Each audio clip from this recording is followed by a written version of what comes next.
This is the Realistic PZM microphone, and it is one of the greatest budget mics ever made. When this mic was discovered by the home studio recording crowd back in the 80s, it soon achieved almost legendary status, I kid you not, for the incredible sound it delivered and the versatility of the mic in terms of things it could be used to record versus the tiny little price that it cost. Now at the moment I'm recording, mixing and mastering an album for a London band, and in the record sessions we did recently I used my pair of Realistic PZMs to capture a room sound for the drum kit. And they're really good at working as room sound mics, but they'll do many other things besides. They're really, really versatile mics, these PZMs, right? And incidentally, if you want to learn how to record a band, look in the description below. I'm keeping a tutorial video diary of the entire process, showing beginners how to record, mix and master a band. So check that in the description below if you want to learn.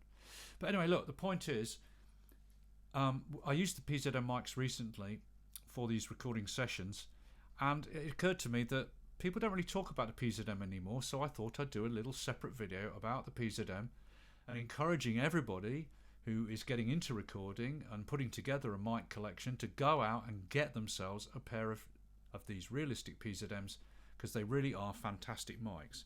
And to make them work really much better, you just need to do a couple of simple mods, which I'm going to show you here. Okay, so let's just check it out, right? Now the battery compartment for this mic takes a single AA battery, and indeed you can run this mic on a single 1.5 volt AA battery. However, the manual says, note, for greater dynamic range and higher sound pressure level you can use two 23/469 batteries as illustrated. And if we look at the illustration, you can see that the 23/469 batteries are half the length of a standard AA battery. There is a standard AA battery, and there is a special 23/469 battery. Okay, it's the same diameter as a standard AA battery, but it's half the length. So the idea is you would put two of the special 23/469 batteries into the AA battery compartment connected together in series. Each of those 23/469 batteries delivers 6 volts, and therefore with two of them in the compartment in series the mic runs on 12 volts, which, as the manual says, will deliver greater dynamic range and a higher sound pressure level handling. Okay, so the bottom line is, for this mic to perform better, we need to get the voltage up. But the special 23/469 6 volt batteries are really expensive, so we need a cheaper fix. Now out there on the internet there are lots of detailed instructions showing you how to mod this mic to run off full-blown phantom power, but it really isn't an easy mod to do. A much easier mod is we can set this mic up so it will run off a standard cheap 9 volt PP3 battery, the same kind of battery that you have in your guitar pedal, right?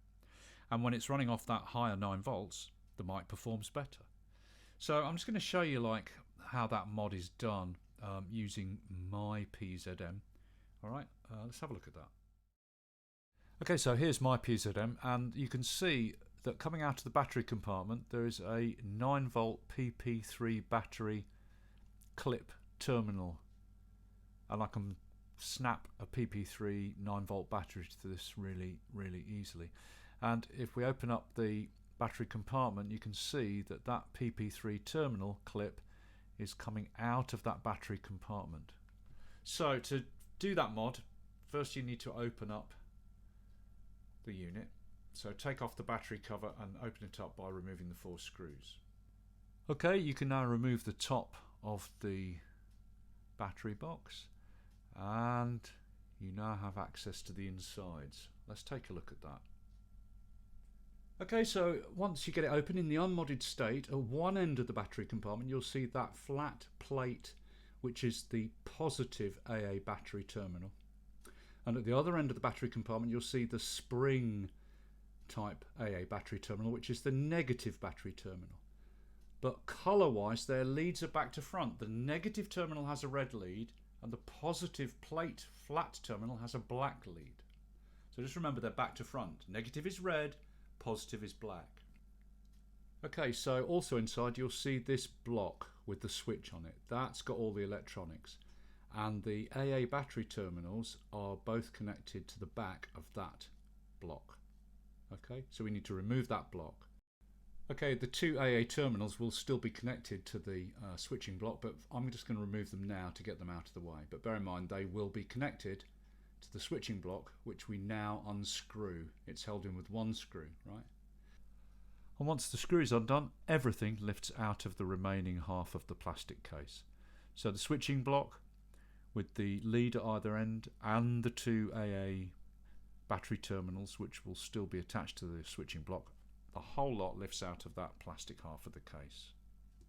And on the other side of the switching block is the circuit board with all the cables attached.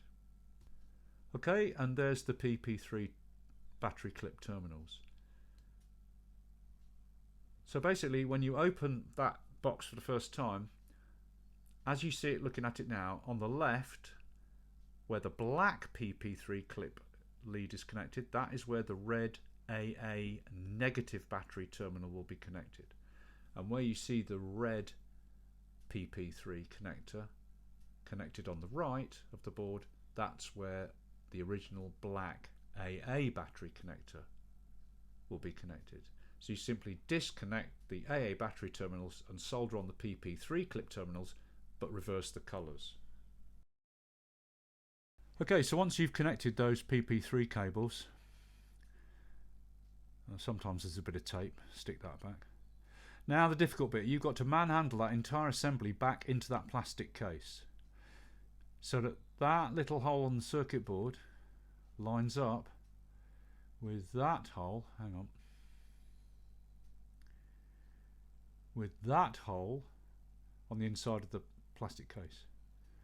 And you've got to get the black and red wire for the PP3 connector underneath the front part of the switching block and bring it around and through that slot where the old AA battery terminal used to be slotted in. The best thing to do is to take the PP3 terminal and pass it through and out of what will be the front of the battery compartment. Okay, and then sort of feed it around like that. It's a difficult, tricky bit this to get this all in, right? And the lead at each end has to be put into its opening properly and everything. And then sometimes you get it all there, and oh, there's a bit of the PP3 cable sticking out. It sort of, so you've got to poke that in or whatever. Just make sure that that PP3 cable isn't getting trapped against the edge of the battery compartment. That's it. And then put it in and then connect up the screw for that switching block through that hole there.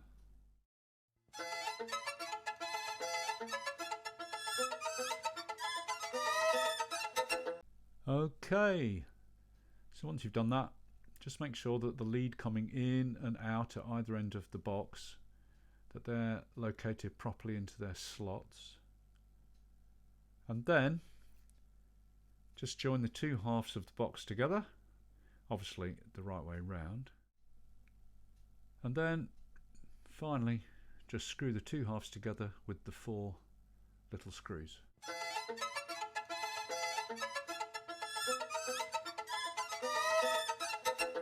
There you go, job done.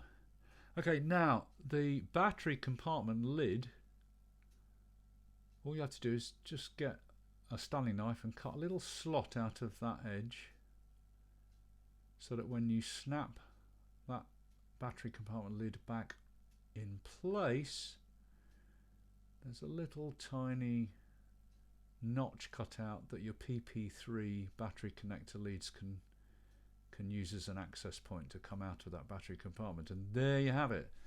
And all you have to do now is connect up your PP3 battery anytime you want to use it and switch it on. The PP3 battery, incidentally, can be attached to the battery compartment using a heavy duty rubber band. Just wrap it around a few times and snap the battery on with that. Okay. And finally, the simplest mod of all, convert the mic to run on a balanced XLR lead. All you have to do is cut off the 1/4 inch jack and you will find that the cable has a red and a black signal lead as well as an earth. So you just connect the red positive to pin number 2 on the XLR, you connect the black negative to pin number 3 on the XLR, and you connect the earth to pin number 1. And then you've got a balanced XLR lead. Yeah, so there it is, the famous Realistic PZM mic, and you really should get a pair in your mic collection. They're incredibly versatile mics and they sound really good. And there's a couple of really simple mods that anyone can do to get the quality up a little bit higher when you buy yours. Okay. And incidentally, if you don't know, these Realistic PZMs were like a cheap copy of the famous Crown PZM, which was a professional studio PZM mic used by professional engineers the world over, and when it was in production it cost hundreds of dollars. But here's the interesting thing, the Realistic PZM was made by Crown under license for the Radio Shack retail chain. So it was made by the same people as made the famous Crown PZM mics. Okay, so there you go. I hope that's useful. Please subscribe, put on notifications. I'm getting back into it now, so more video content coming down the pipe. Again, to remind you, if you are trying to learn about recording, check the description below for a link to the ongoing playlist of videos that I'm gradually putting together, showing beginners how to record a band in a studio and then mix and master it and everything like that. Okay, so check the description below for that. Any questions, any comments, please leave them below, and I'll see you for more videos soon.